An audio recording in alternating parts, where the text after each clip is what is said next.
Anytime you put a leg over a motorcycle, you always run the risk that at some point during that ride, you could find yourself actually on the ground. And that could cause a world of hurt, pain, misery, injury, or worse. Is there anything you can do as a rider to help prevent injury or serious injury? Well, that's what we're going to talk about today on Garage Talk. Now, you can help make this podcast a success by doing me a favor. Make sure you've clicked that little subscribe button down below. And don't forget the notification bell. That way, YouTube will let you know the next time you go into YouTube that we have new episodes or new videos on this channel. Thank you for supporting the channel. Now, let's get started with Garage Talk.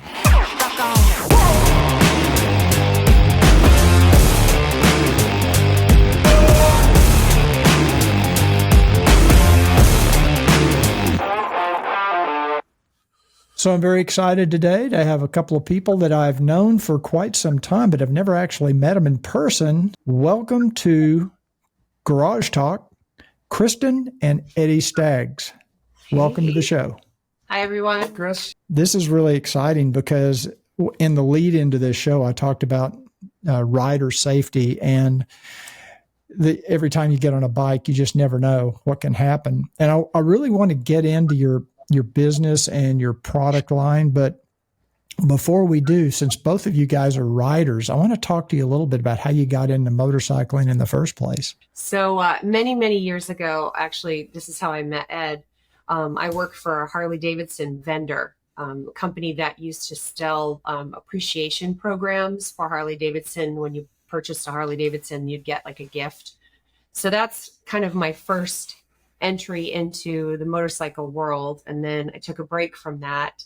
And then we met 2004, and you had come from the motorcycle industry.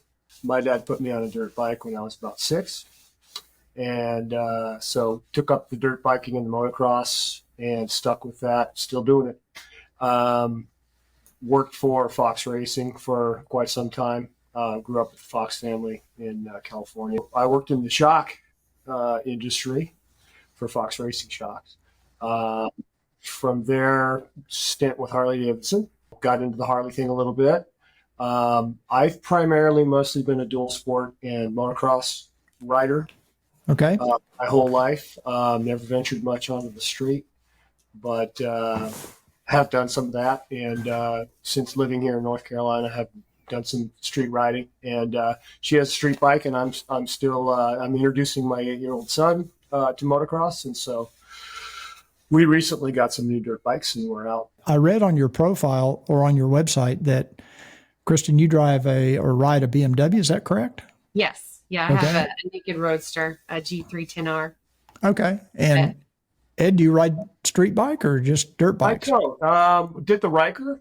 Can-Am Riker for about a year. But we kind of have both worlds covered here. I'm the dirt guy and she's the road rider. So, okay. But, I'd hurt myself if I went on the dirt. Yeah. It's just dirt's always been my thing. Closed circuit racing, cross country stuff. Rode the Baja 1000 when I was about 13. Oh, wow. It was an experience. At 13? 13, yeah. Just did a leg of it. My dad did most of it, and my brother and I did a leg as kids. So it was kind of a combination, riding the 1000 and going on a trip to Mexico to ride. Oh, cool. Very cool. That was a highlight. But I raced all around California and the West Coast in the motocross and supercross. And so just always been kind of that lifestyle. But I understand the road riding very well. Know many people who ride on the street, and so I think that's what's great. We have something to offer everybody. I think we met. I don't know, was it 3 or 4 years ago when I reviewed some of your mesh products? Yeah. And I'm actually, for those of you that don't know, I am actually wearing one of the Bohn flannel shirts today, which has armor in it. Very cool. I know it's getting to be warm weather. My mesh shirt wasn't clean. I didn't want to wear it today. So I thought a little funny off the bike, though. The flannel looks stylish, That's true. This one looks pretty nice. I'm going to tell a couple of stories about my experience with Bohn Armor later on. Sure. But tell me a little bit. I know the company was started quite a while back by another gentleman. Yes. And then you guys, I guess, purchased the company or somehow ended up as owners of the business. So give me just a brief history of where Bohn Armor came from.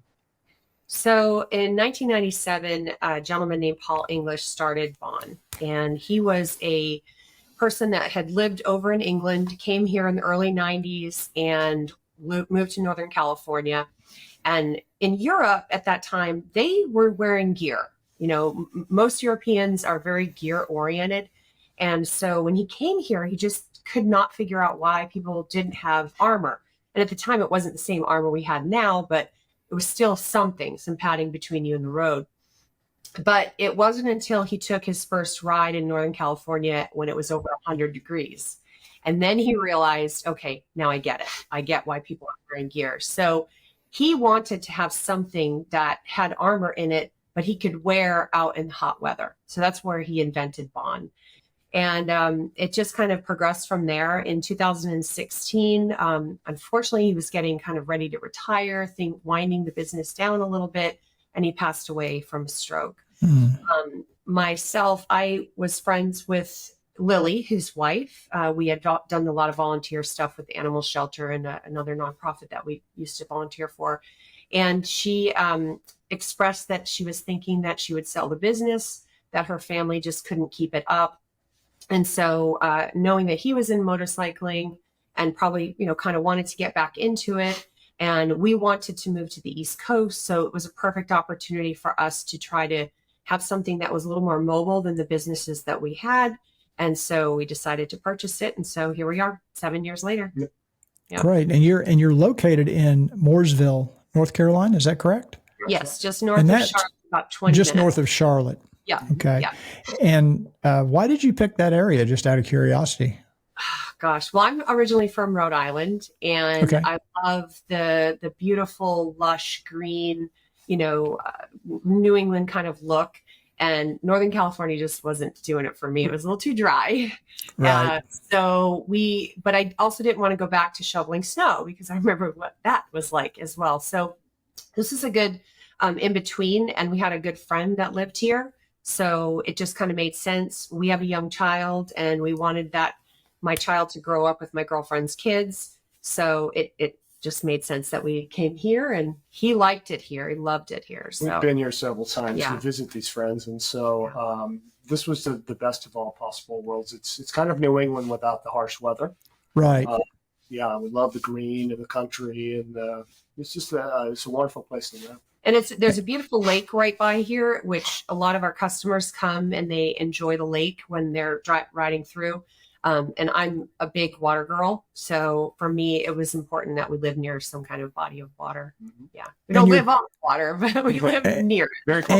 And you're really pretty close to some great riding areas. Oh, that honestly also factored into why we were here, because the Blue Ridge is just 2 hours away.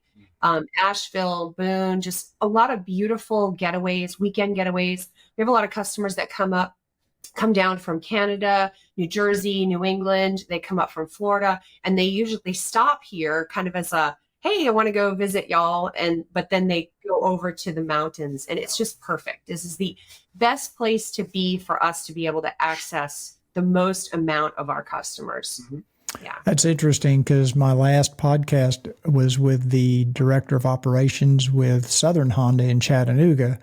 And that same thing. They said, it's such a great location because Yeah. you're right in the area, the riding mecca of the United States, really. Exactly. Yeah, and I agree with what your previous owner, his experience was. Most American riders seem to be underprotected. Not most, but a lot. Yeah. And I was in Europe recently for the EICMA convention. Yeah. And the emphasis on gear and safety, and it's just so much more than it is here. And you rarely ever see anybody riding in Europe, not on the street anyway, without good pretty nice gear.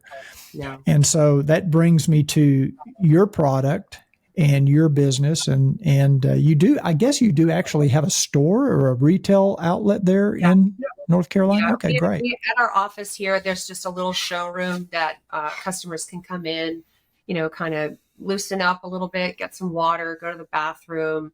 We have candy always, just in case anybody needs some candy. And then they can look around. They can, try things on.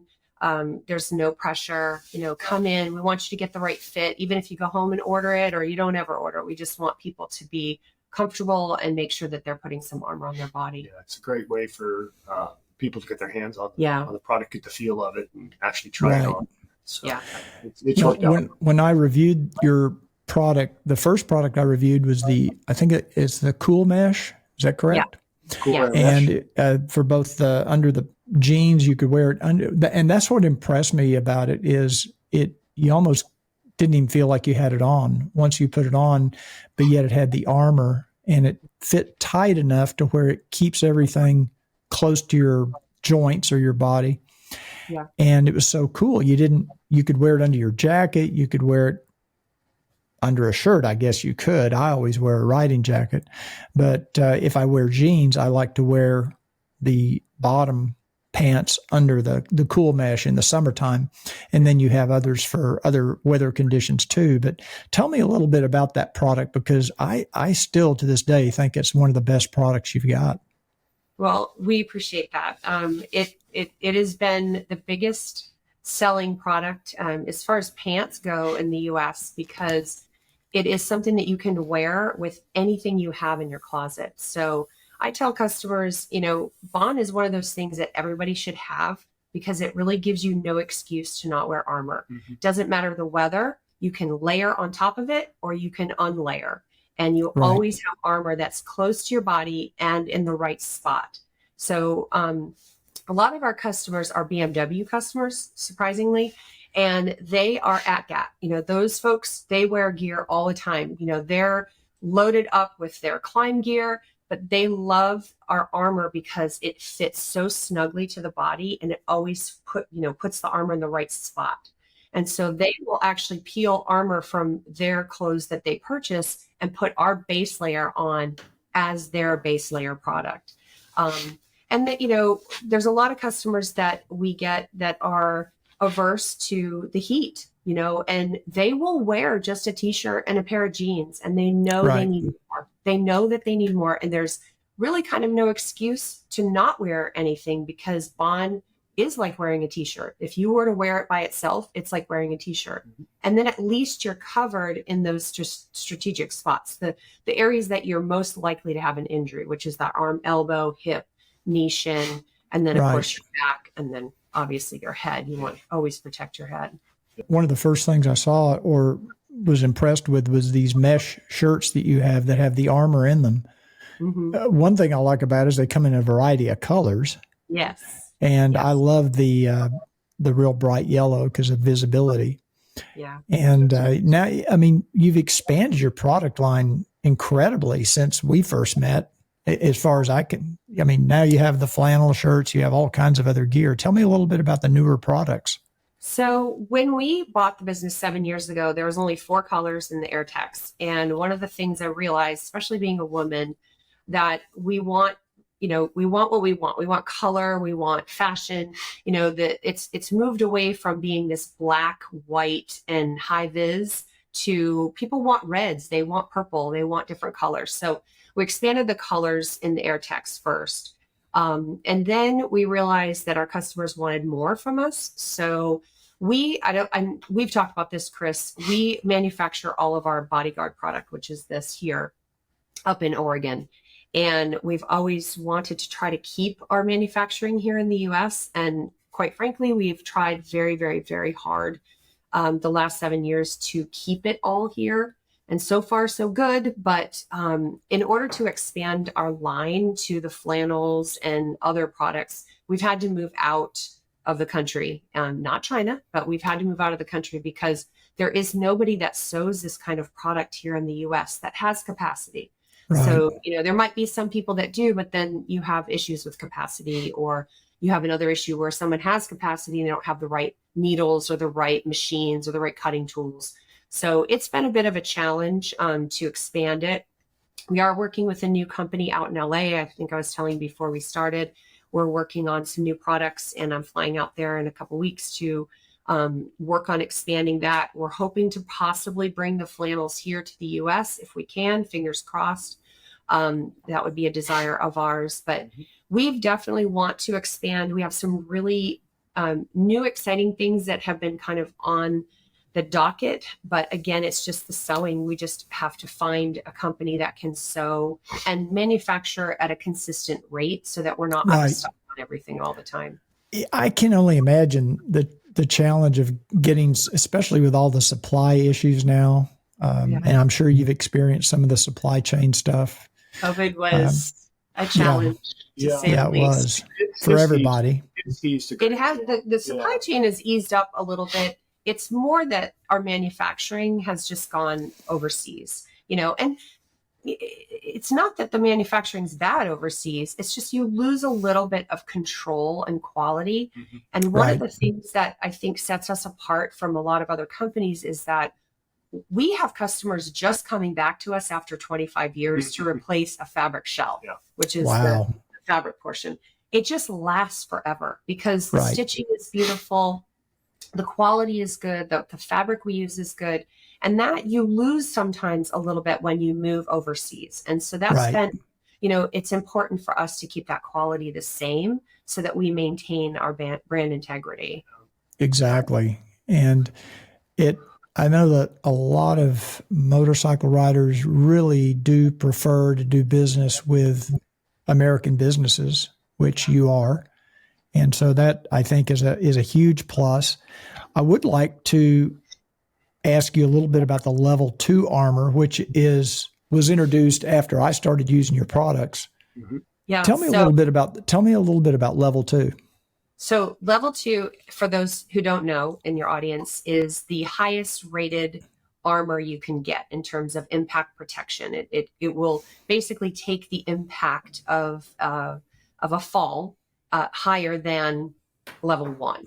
Level 1 is still good. So if anybody has level 1, don't go start throwing it out. I mean, anything is better than nothing.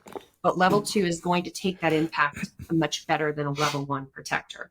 And then you have a variety of different manufacturers that produce level 1 or level 2. You've got SaskTech and D3O, and you've got Force Field, Dainese, and they're all doing some really great stuff. We all make really good armor. They're all using very similar products and materials.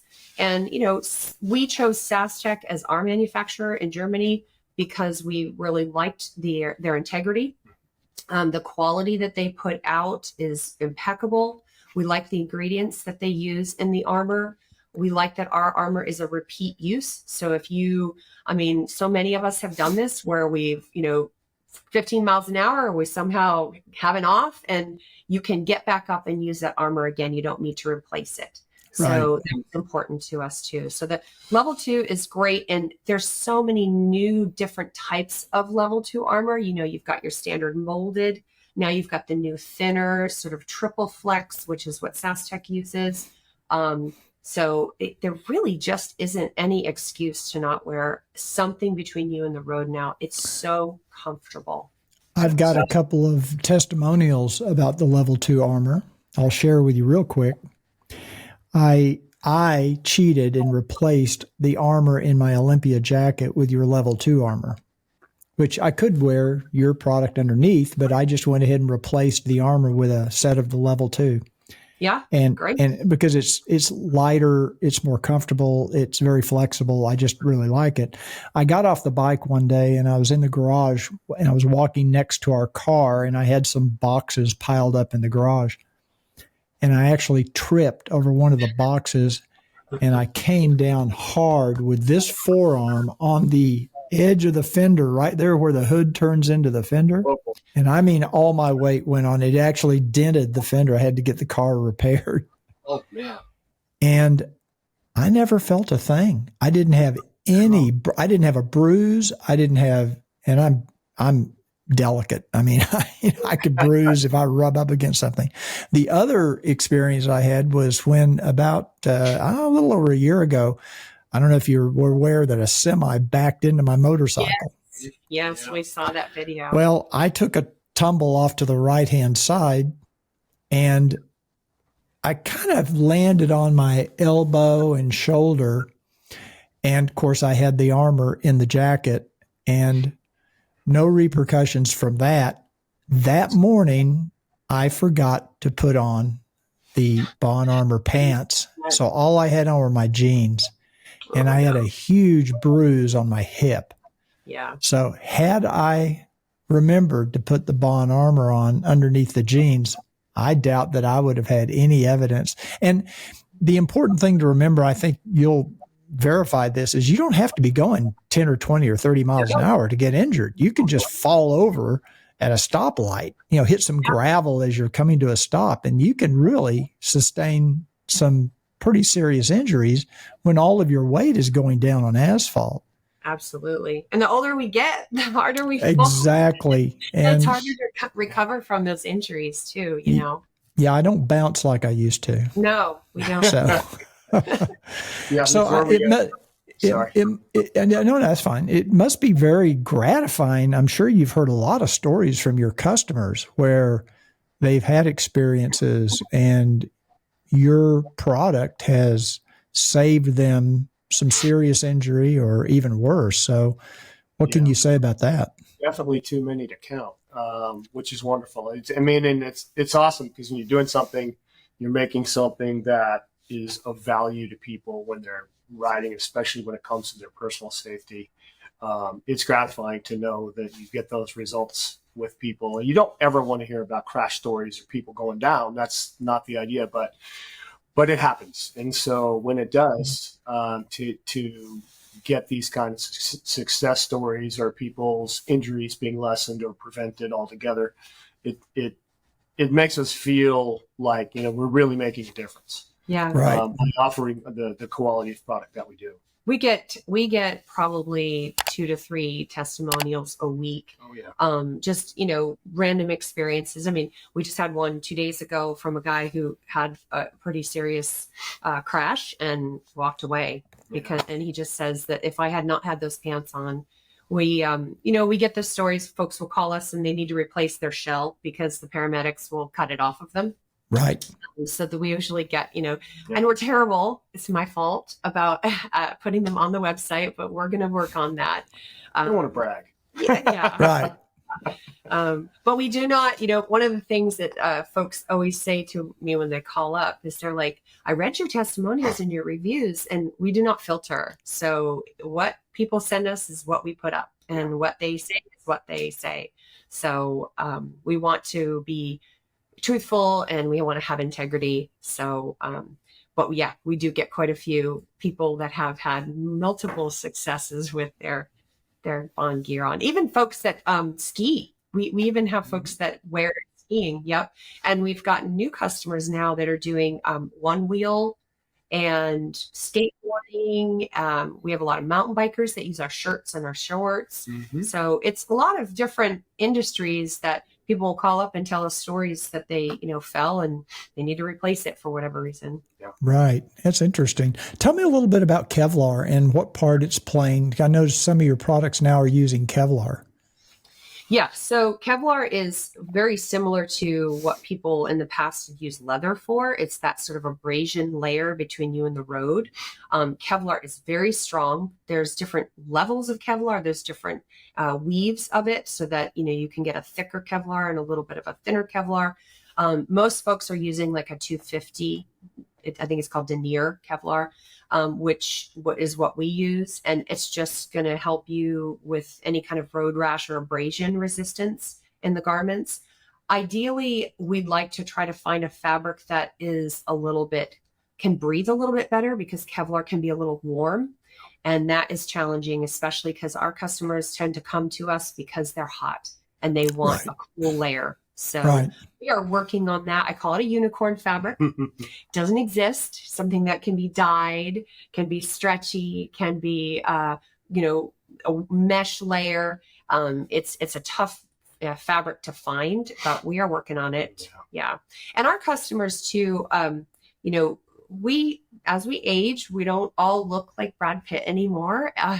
And so no, I take exception to that. Look like Brad Pitt. well, no, but I think our body shapes have changed as we age, and especially going through COVID, we found a lot of our customers did put on a lot of weight during that time.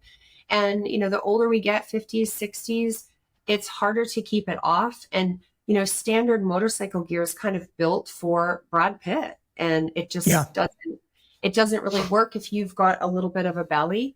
You know, or if you're a little bit heavier underneath the arms, it's tighter along the back. So one of the things that Bohn kind of helps with is that our fabrics are stretchy. And when you're looking at, say, Kevlar, for example, Kevlar does not stretch. So that's an important thing to keep in mind. And then, of course, that's what we are keeping in mind as we move forward, trying to find some fabrics that will work for everybody. Yeah, it's sizing is something that we're very focused on, and that is having. She mentioned the average Brad Pitt body, or, you know, guys like us, Chris, who are on the thin side, Right. But not everybody's like that. So people are short, they're tall, they're rounder, they're thinner. Longer legs, shorter legs. So we're trying to cover everybody if we can, you know, put a lot of emphasis in the last couple of years on pattern making it for different sizes. And so, you know, we have up to 5X, we have a short, version of our pants coming. We have a tall, and by short, I don't mean shorts. I mean a short version. We have tall sizes now.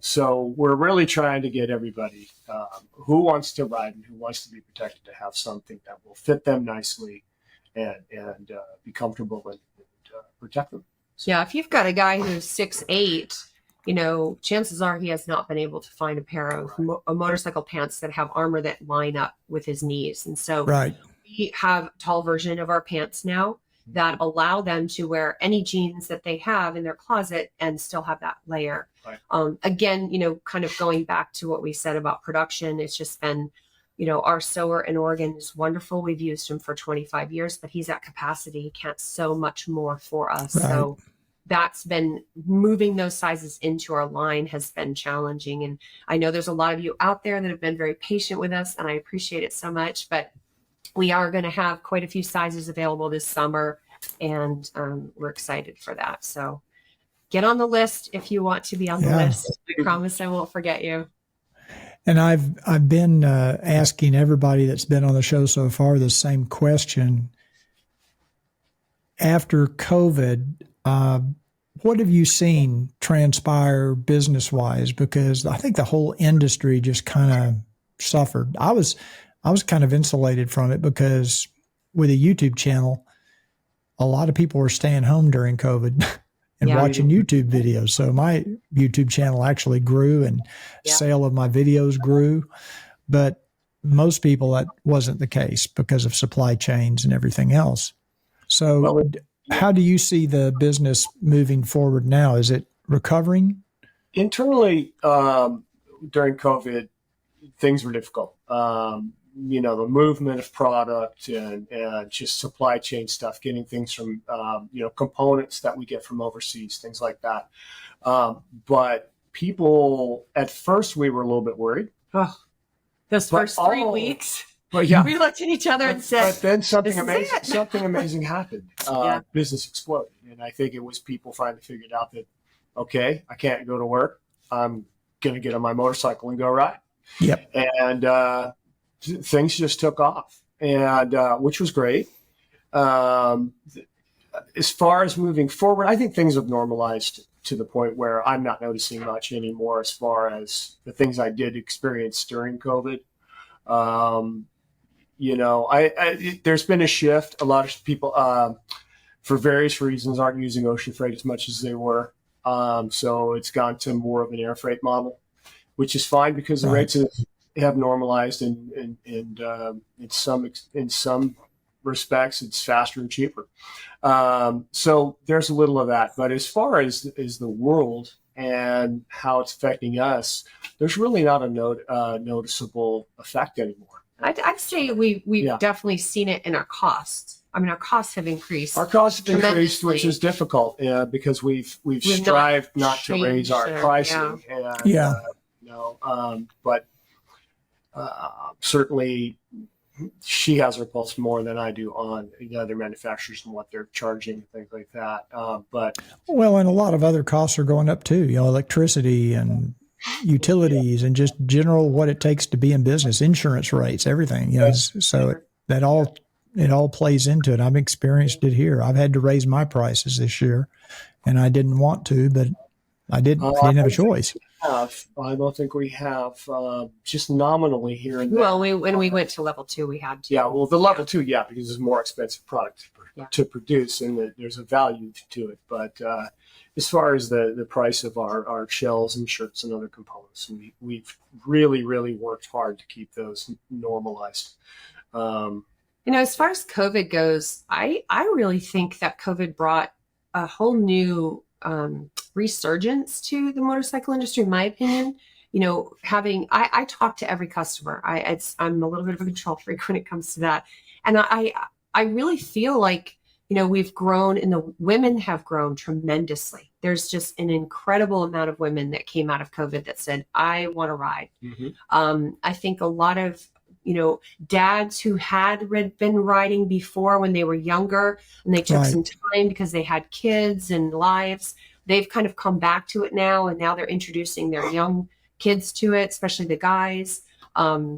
We are seeing a lot more dual sport, folks that want to get into dual sport. So they're coming off the road or they're still on the road a little bit, but they want to kind of, dabble a little bit with that, especially with their grandkids or their kids. Mm-hmm. So I really feel like, I don't know what the motorcycle industry is going to do, but I feel like it's growing. I'll tell you what they have done. The motorcycle manufacturers have been amazing. And I maybe I didn't notice before, but in producing bikes, a broad spectrum of bikes, and having more offerings for the entry-level type people. Yes. So somebody who wants to, for instance, who wanted a BMW, this Naked Roadster, this GT310R, is a perfect price point, perfect. So all the features you can imagine. It was a great bike. Okay, Yamaha. When I was looking at some street bikes, the MT series Yamahas. So the manufacturers are building bikes that appeal to a broad spectrum of riders, without having to be on nothing against Honda Rebel, but I mean the Honda Rebel was basically before, if you wanted to learn how to ride a street Right. bike and own a street bike, that was your option. And so now you can really jump into a really nice motorcycle for a reasonable amount of money and have a good high performance machine. So I think the manufacturers have done a lot for that. yeah. And one thing I noticed, maybe a little off topic, is when I was in Europe at the show, how many more models. I mean, motorcycling is huge in Europe. That's It kind of is. what I was getting at. Yeah. And I don't know, do you guys sell overseas or is it strictly US, Canada? We ship overseas. We yes. do. Oh, do you? We do. We'll do more of it once we can get production up. Yeah. Okay. Again, that's just we are limited to grow to other countries. We have people in the Philippines and Taiwan that Australia, New Zealand begging us to distribute there. But Right. we do production. It's all about production and keeping production good. Keeping that quality, We ship yeah. all over the world. Yeah. Canada. Yeah. Mostly. Canada's really big for us. And Australia, New Zealand, Philippines. Yeah, we get a lot of orders from those areas. Yeah, I think it's a huge market. And I think this summer is going to be a pretty popular summer for motorcycling. I don't know why I get that feeling. I just have a feeling. Oh, I feel it. We feel it. People Hope are you're right. itching. Yeah. Yeah, I think so. And so, before we end this party, make sure you let everybody know where they can come to find your products. I don't think you guys sell through dealers. You pretty much sell direct. Is that correct? Yes. We sell direct Yeah, it from keeps, our website. keeps the cost down. Yeah. Selling to dealers is it's a whole different animal that we've talked about and looked at. And we found some local folks that want to work with us, which is great. But by keeping it direct to consumer, Customer service. yeah, It's customer service. absolutely the most important thing. If we can't control that. If we put it somewhere else, I don't know that someone's getting sized properly. I don't know if you're getting the best advice, and that is important to us. Yeah, when you call Bohn, the owners of the company answer the phone. We're a small family business, and we take customer service very seriously. So, and we can put you in the right gear, we can put you in the right size, and we can follow your experience all the way through. So, you lose as you step up in the distribution chains, you lose some of that. And so we're very selfish when it comes to our customers. Yeah, I don't blame you. Keeping that control is important. And so tell me a little bit about your website and where people can find your products. You can go to bohnarmor.com, BOHNARMOR.com. And if you do not know your sizing, or if you're struggling to figure out what you need, a lot of times people come and they just don't know exactly what they need. Give us a call. Let's talk about what you ride, what you're riding, where you're riding, what state you live in, and let's get you in the right size and the right fit for you. Mm-hmm. Great. Well, I can personally I have several of your products. I love all of them. Everything I've tried has been really, top notch, very good quality. And I'm going to invite everybody to go check out their website and get it. Now's the time, because now riding season's just now getting ready to start. You might as well start off right. I'm sorry, go ahead. Anything else you want to tell us? Yeah, go ahead. Chris, I want to thank you personally for everything that you've done for us to help promote us and feature us on your channel. It's been wonderful. If you order through Chris's outfit there, you get a discount code, and I see it a lot, and we're really, really appreciative of that. Yeah, we can't thank you enough, Chris. When you came to us years ago and asked if you could review, I had no idea that you'd be such an integral part in our growth. And we just you're quite a celebrity, my friend. Yes. Oh, really? Well, don't. My head will get too big if you. Everybody knows Cruise. Yeah. You already said I have the Brad Pitt body, so I don't know. Of course, you're only seen from here up. Well, that's true. Same with us. Things tend to spread when you go down. I'm not going to get into that right now. But anyway, thanks so much for being one of my first. Absolutely. And I will, hopefully we can do this again in the future and get an update on what's going on. And maybe next time, hopefully I will, definitely next time I'm out in North Carolina on the bike, I'll stop by and meet you in person. You have fans here, just so you know. Yeah. So if you come, you just let me know, because we have an entourage of people that love you, that would want to meet you. Oh my gosh. Several people here that have come through the shop and they say, I saw it on Cruiseman. I saw it on Cruiseman, or Cruiseman said this. And it's like, oh man, it makes me feel so good when I hear that. Yeah. Well, I appreciate that. Thank you very much. And thanks for being my third guest on this podcast. And we'll see you next time. All right. Thanks, Chris. Thanks, everyone. Thanks. See you, everybody. Hey, everybody. Thanks again for joining us for this special episode of Garage Talk. If you enjoyed the podcast, do me a favor and click the like button. That really does help our rankings with YouTube. And I should also mention that this podcast is now available on Spotify. Thanks again for joining us, and we'll see you next time.